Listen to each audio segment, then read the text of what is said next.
रामायण तो हो गई, अब मैं क्या पढ़ूं? तब एक दिन उन्होंने उन्हीं गुरुजी के पास जाके बोले, गुरुजी अब मैंने रामायण तो पढ़ लिया, अब क्या पढ़ूं? बोले अच्छा श्रीमद् भागवत पढ़ो।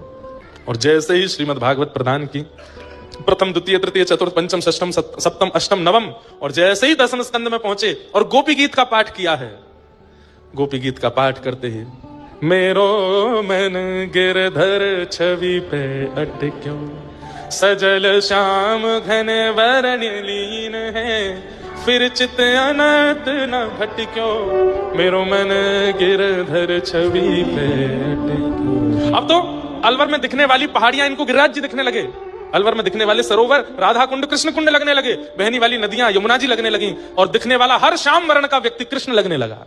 नेत्रों में आंसू 24 घंटे रहने लगे, ये सूखे नेत्र नहीं रहते थे, 24 घंटे नेत्रों में अश्रु।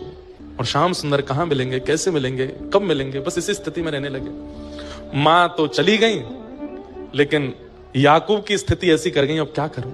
एक दिन लाइब्रेरी में बैठ करके कुछ पढ़ रहे थे, तभी इन्होंने वहां देखा कि किसी के सिर पर तिलक है और वो किताब पढ़ रहा है और दूसरे हाथ में माला जप रहा है।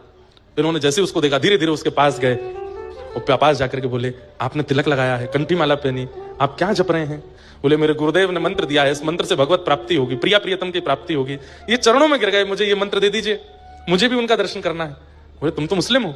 बोले मैं हूं, पर मैं जन्म से होऊंगा, शरीर से होऊंगा, पर मेरा मन पूर्ण रूपेण। अब ये तो वहीं बैठ के गोपी गीत सुनाने लगे, सारे भाव सुना दिए। बोले मैं पूर्ण योग्य हूं, आप मुझे स्वीकार कर लीजिए, कैसे भी करके मंत्र दे दो। बोले मंत्र मैं नहीं दे सकता, मंत्र तो गुरु देते हैं। बोले अपने गुरुदेव से मिलवा दीजिए। तब इन्होंने कहा परसों गुरुदेव घर आ रहे हैं, उनका सत्संग है, 600-700 वैष्णव आएंगे, तुम भी आना, चुपचाप आके बैठ के सुनना। श्री सरस माधुरी शरण जी महाराज घर आए और मोहम्मद याकूब बैठ करके सुन रहे थे। दीक्षा लेना तो दूर की बात, जैसे ही गुरुदेव आए हैं, उनकी रूप देखते ही, उनकी झांकी देखते ही, उनकी चाल, उनके नेत्र, उनका मुखमंडल देखते ही ये मूर्छित होकर गिर पड़े।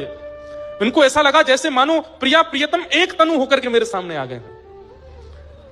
होश में लाए, बोले तुम कुछ कहना चाहते हो, बात करो। बोले कुछ नहीं, मेरे सारे समाधान पूर्ण हो गए। बोले तुम्हें दीक्षा भी हो गई, इनके दर्शन ही दीक्षा है, बस ये जो आज्ञा कर दें वो।